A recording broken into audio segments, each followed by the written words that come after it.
Lucas 10, 25.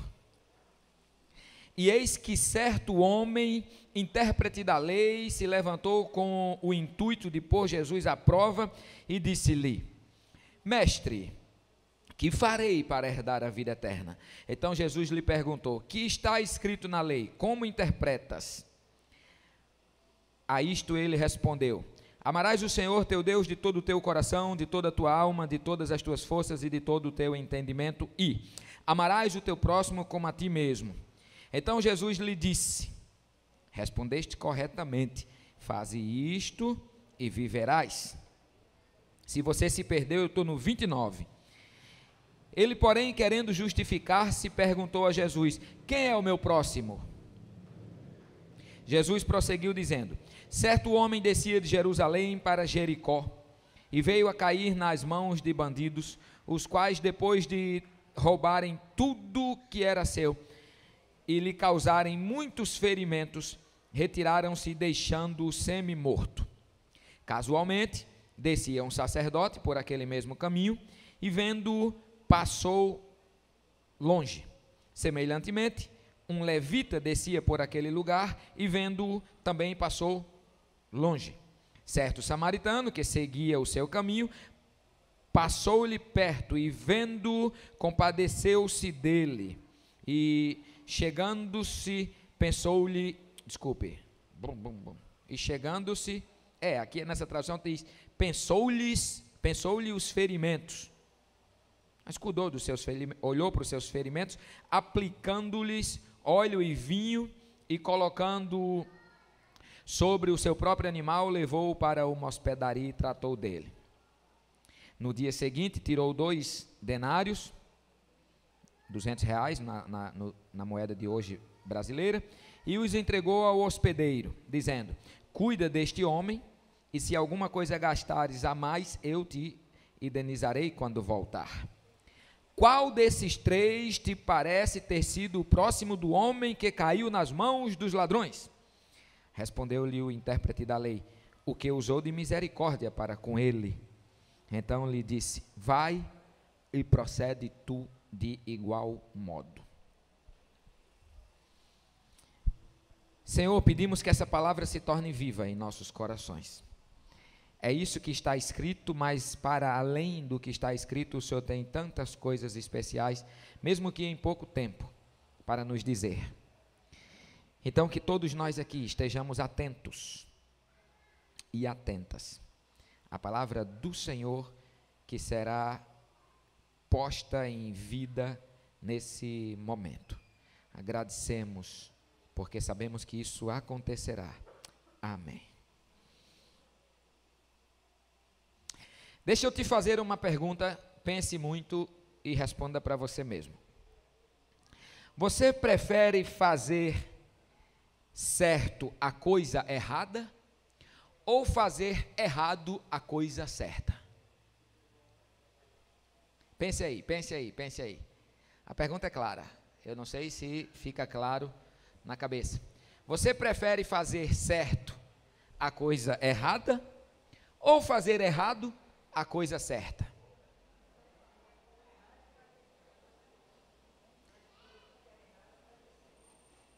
Fazer errado a coisa certa, irmã Lourdinha?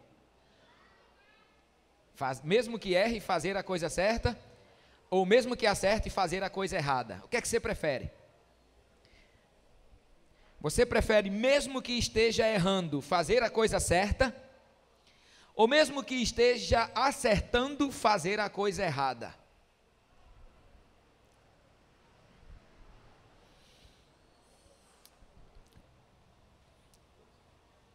Possa ser que a igreja de Jesus seja achada fazendo certamente a coisa errada.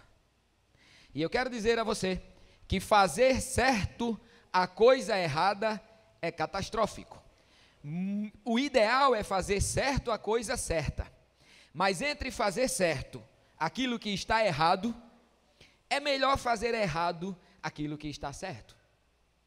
A pregação de hoje tem como finalidade esclarecer esse trocadilho. Deixa eu ver se os nossos amigos ingleses conseguiram, pelo menos, ter um pouco de senso aí. Posso continuar, intérpretes? Posso continuar.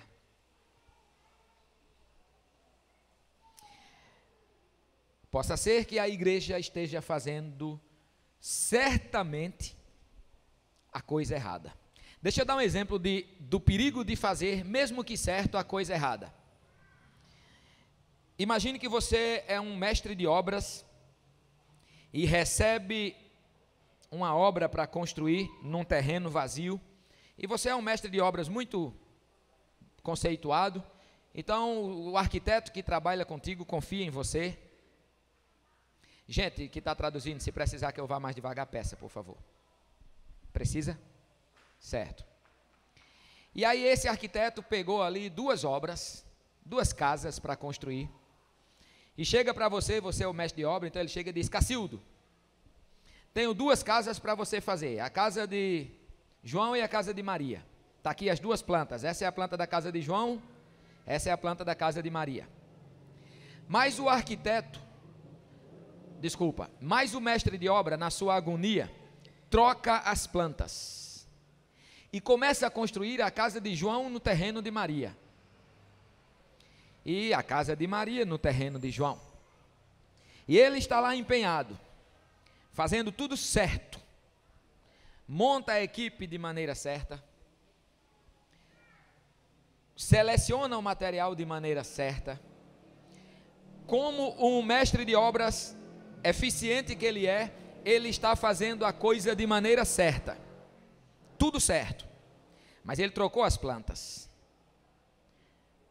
Se você fosse João e chegasse com 1 mês depois na obra que você contratou, e olhasse para aquilo ali e percebesse que mesmo que esteja tudo arrumadinho, não tem nada a ver com aquilo que você sonhou, o que você faria? Seria preferível se o arquiteto não tivesse fazendo muito certinho, mas estivesse fazendo a obra de cada um, porque os ajustes ficariam mais fáceis. Mas se ele estiver fazendo certo, a coisa errada só tem um caminho para ele acertar. Qual é o caminho, Cacildo? Derrubar tudo e começar do zero. O ideal é fazer certo a coisa certa. Mas mesmo que nós façamos errado a coisa certa, os ajustes são menos traumáticos do que fazer certo a coisa errada. Zé Marcos, que danado isso tem a ver com esse texto? Tudo. Presta atenção. Quando aquele doutor da lei faz uma pergunta fundamental a Jesus, e Jesus explica para ele, eu tenho que resumir muito essa pregação, Jesus explica para ele o que é a vontade de Deus na prática, relativo àquilo que ele tinha dito para Jesus: amar o Senhor teu Deus de todo o teu coração, toda a tua força, todo o teu entendimento e toda a sua alma, e ao próximo como a ti mesmo. Jesus então coloca, para explicar isso, Jesus coloca em cena uma história que vai mostrar pessoas certas fazendo a coisa errada e pessoa errada fazendo a coisa certa. Primeiro grupo é o grupo dos religiosos. O sacerdote e o fariseu estão fazendo a coisa de maneira certa. Desculpe. O sacerdote e o levita, obrigado. Estão fazendo a coisa de maneira certa. Quando o sacerdote e o levita encontram um homem ensanguentado, porque ele foi assaltado, ele foi ferido, então ele estava quase morto, logo ele estava ensanguentado. Quando o sacerdote e o levita veem aquele homem ensanguentado, o sacerdote e o levita começam a fazer a coisa certa. O sacerdote e o levita foram educados religiosamente numa forma de entender a sua operação da sua fé, a operação da sua fé, ou que eu gosto de chamar de paradigma de espiritualidade, mas depois eu explico, em outro sermão eu explico esse termo. A operação da sua fé, eles aprenderam dos seus pais, que aprenderam dos seus avós, que aprenderam dos seus bisavós.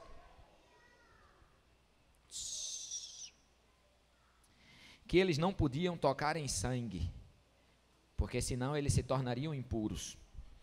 Quando eles olham aquele homem ensanguentado e passa pelo outro lado da rua, eles estão fazendo a coisa certa. Nós não podemos censurar o sacerdote e o levita, porque eles receberam óculos religiosos que diziam e que faziam eles verem o mundo daquela forma. Então eles estão fazendo a coisa certíssima. Não há nenhuma mescla de dolo, ou seja, não há nenhuma mescla de má vontade no coração do levita e do sacerdote. Eles estão fazendo a coisa rigorosamente certa. Do outro lado da história está, sim, eles estão fazendo a coisa da forma certa, mas eles não estão fazendo a coisa certa. Eles estão agindo da maneira certa, mas eles não estão fazendo a coisa certa. Jesus coloca em cena um outro sujeito que, de acordo com a religiosidade da época, fazia tudo de forma errada, que é o samaritano, o desgraçado do samaritano. Mas por que o desgraçado do samaritano não era tão santo e tão puro quanto os abençoados do levita e do sacerdote? O desgraçado do samaritano não dava atenção ao fato de se tornar impuro com o sangue e, consequentemente, ser impedido de se chegar ao templo e às coisas de Deus. O desgraçado do samaritano, eu estou falando desgraçado não no meu ponto de vista, no ponto de vista do judeu. Como ele não aprendeu a fazer a coisa da forma certa, de acordo com o judeu, mas ele faz tudo da forma errada, essa forma, e eu posso chamar essa forma de forma, essa forma religiosa que estava na sua cabeça, não o impediu de fazer a coisa certa. E ele fez a coisa certa. Bom, Zé Marco, e o que é que isso tem a ver com a gente? Tudo.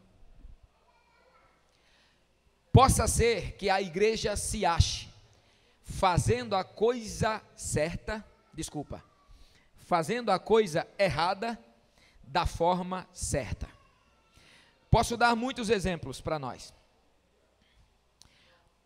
Todas as vezes que o amor não for a mola mestra das nossas atitudes, mas a mola mestra das nossas atitudes for a religiosidade, cairemos ou estaremos passivos de cairmos no erro de deixar a obra certa, de deixar a coisa certa em função da forma certa, para nós, da forma religiosa. Deixa eu dar aqui exemplos práticos, exemplos que eu já dei aqui. Certa vez, um irmão da igreja que eu vim, muito zeloso, não vou dizer o nome porque agora é filmado, eu tenho que ter esses cuidados, muito zeloso. Joca era dessa igreja, no fim do culto eu te digo o nome, porque nós amamos esse irmão. Era um irmão muito precioso, é um irmão muito precioso, toda a igreja ama esse irmão. Ele estava na portaria, no culto, e chegou um homem bêbado, e ele tomou a frente do bêbado e disse: você não pode entrar aqui. Não sei se você vai lembrar desse fato.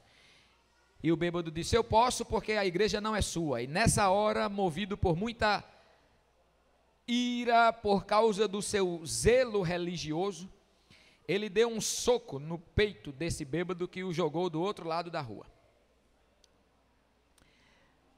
Pela forma religiosa, ele estava fazendo a coisa do jeito certo.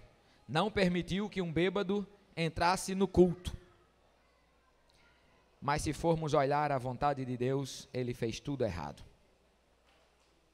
Jesus coloca esses dois paradigmas de espiritualidade em opostos.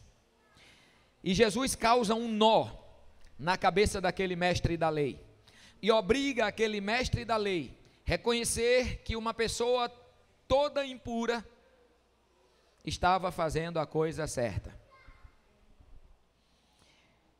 Queridos, os óculos pelos quais você enxerga o que é ou o que não é a vontade de Deus, pode fazer você e eu digo, mesmo fazendo da forma certa, fazer a coisa errada. A igreja brasileira está fazendo as coisas da forma certa, mas está fazendo talvez as coisas erradas. Nós não estamos conseguindo transformar essa nação. Talvez você, não sei aqui a quem se aplica, mas talvez você no seu zelo religioso não esteja conseguindo transformar a sua casa. Talvez você no seu zelo religioso não esteja conseguindo transformar a vida do seu marido. Talvez o seu zelo religioso seja algo, ou o meu zelo religioso seja algo tão fanático, que você esteja sendo impedido de fazer a real vontade de Deus.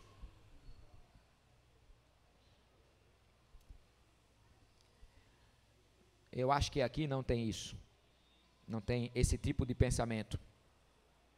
Mas uma vez eu fui pregar numa igreja, e eu não fui de paletó, não fui de gravata, eu fui assim. E depois uma pessoa me confidenciou que ele travou o coração por tudo aquilo que eu estava dizendo, porque era inadmissível na cabeça dele um pastor ir pregar assim. Outra vez eu fui pregar numa igreja e fui também sem gravata, e nessa noite era noite de ceia, e o pastor estava impossibilitado de dar a ceia. E eu podia fazer isso porque na cabeça dele eu era o único sacerdote fora ele que estava ali. E ele não permitiu que eu servisse a ceia para a igreja, porque eu estava sem gravata. Não sei o que é que permeia a prática da nossa fé, mas o que eu quero dizer em função dessa palavra lida, é que a coisa certa não está diretamente ligada à forma certa daquilo que a nossa religiosidade pode nos indicar. Possa ser que a nossa religiosidade esteja tão arrumada que nem de longe a gente consiga mais uma relação real com Deus. Certa vez eu convidei uma pessoa para fazer uma oração e ela disse: eu não posso. E eu disse: por quê? Ela disse: porque eu esqueci meu véu em casa. Possa ser que fazer a coisa da forma certa esteja inviabilizando a nós ou a você de fazer a coisa certa. O formato, a forma, não pode inviabilizar a essência. A essência do Evangelho de Jesus é o amor. A essência do Evangelho de Jesus é o amor. A essência do Evangelho de Jesus é o amor. Tudo que você fizer para o bem do outro, movido por amor, mesmo que você erre na forma, Deus vai poder arrumar depois. Mas se você e eu fizermos alguma coisa pelo outro, movido por qualquer outra coisa que não seja o amor, nós estaremos construindo um prédio no alicerce errado. E a gente vai ter que cedo ou tarde desmontar tudo aquilo que a gente fez para começar novamente. O que Jesus coloca aqui em voga é que não necessariamente a gente faz a vontade de Deus seguindo preceitos de religiosidade A ou B, mas que necessariamente a gente faz a vontade de Deus seguindo os preceitos do amor pelo outro. A pergunta então que eu faço para encerrar é, e essa pergunta eu não faço para vocês, eu espero que seja o Espírito Santo de Deus fazendo para mim e para você. nós temos movido as nossas práticas por amor? Aquilo que nós fazemos, nós estamos fazendo por amor? Alguém pode estar pensando, pastor, mas por que essa pregação hoje? Isso não se aplica à Igreja Batista em Coqueiral? Os gringos disseram aqui que aprenderam com essa igreja como é o amor na prática. Bom, querido, eu não estou falando para a instituição, eu estou falando para você que tem um nome próprio e um coração pessoal. Eu estou falando para mim, Zé Marcos, gente. O que é que está movendo a nossa relação com Deus? O que é que está movendo a sua relação com Deus? Se o que estiver movendo a sua relação com Deus não vier como o movimento causado pelo amor de Deus no seu coração, você possa até estar fazendo a coisa da forma certa, mas você vai estar fazendo a coisa errada. E fazer a coisa da forma certa, ou fazer a coisa errada da forma certa, que foi aquilo que o sacerdote e o levita fizeram, a coisa errada da forma certa é mais catastrófico do que fazer a coisa certa, mesmo que seja da forma errada. A coisa certa é movida por amor. Como é que está a sua relação com as pessoas?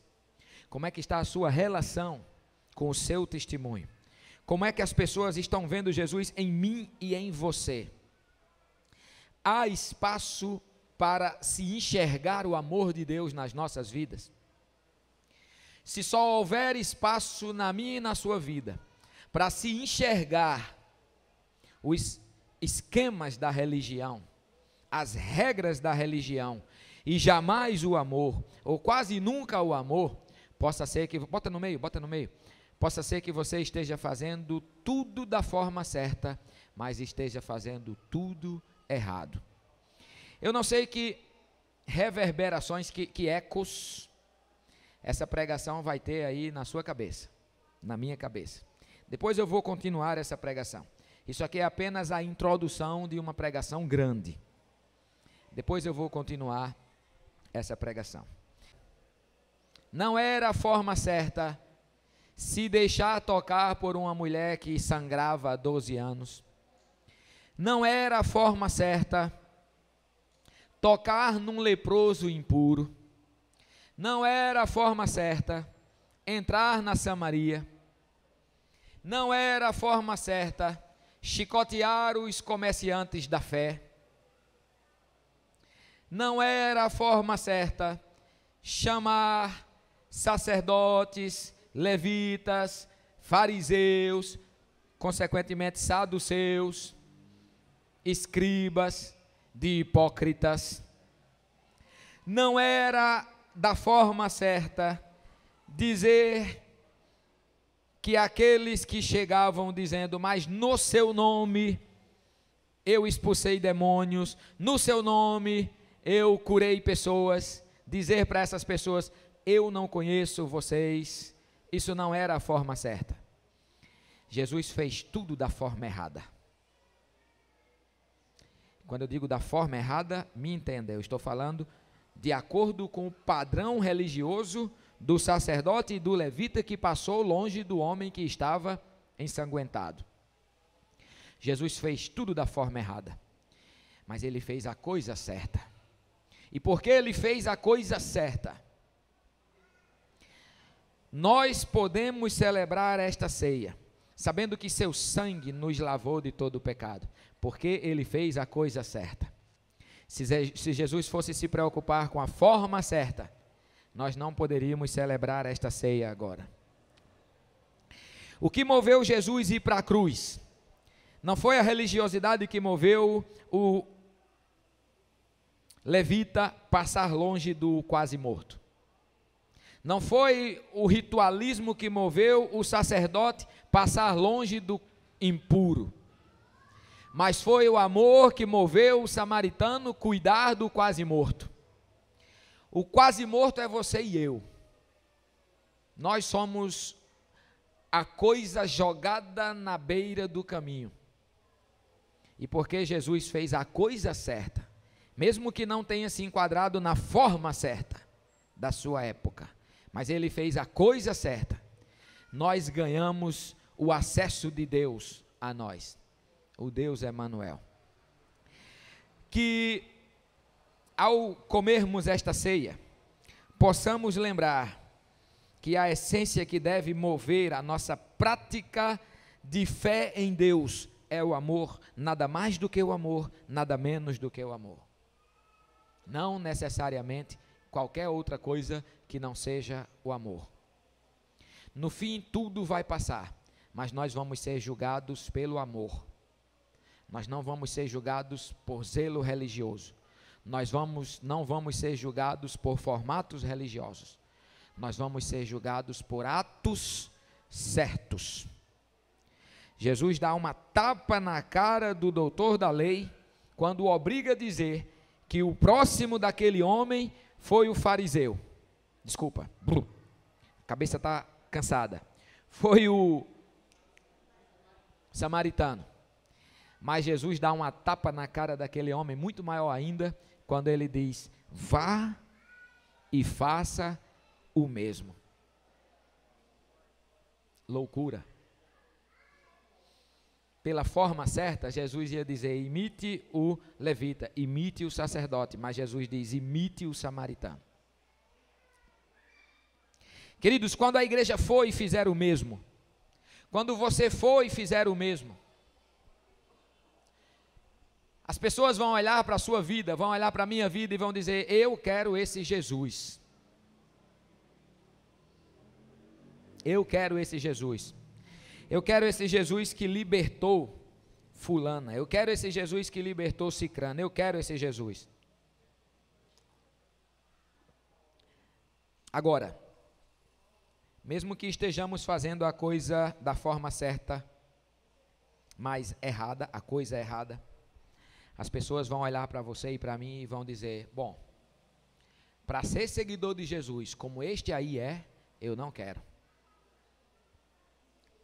Vai para a igreja, dá o dízimo, frequenta ministérios, canta lá na frente, tem função de liderança, mas olha o testemunho. Não consegue mover uma palha para ajudar o que está meio morto. Esse mundo só terá salvação, e o Brasil principalmente só terá salvação, quando a igreja parar de fazer a coisa errada, mesmo que esteja fazendo da forma certa. Seria muito interessante que a igreja regredisse um pouquinho, e mesmo que fizesse da forma errada, fizesse a coisa certa. Deus nos chama para fazer a coisa certa, a forma a gente ajusta na caminhada.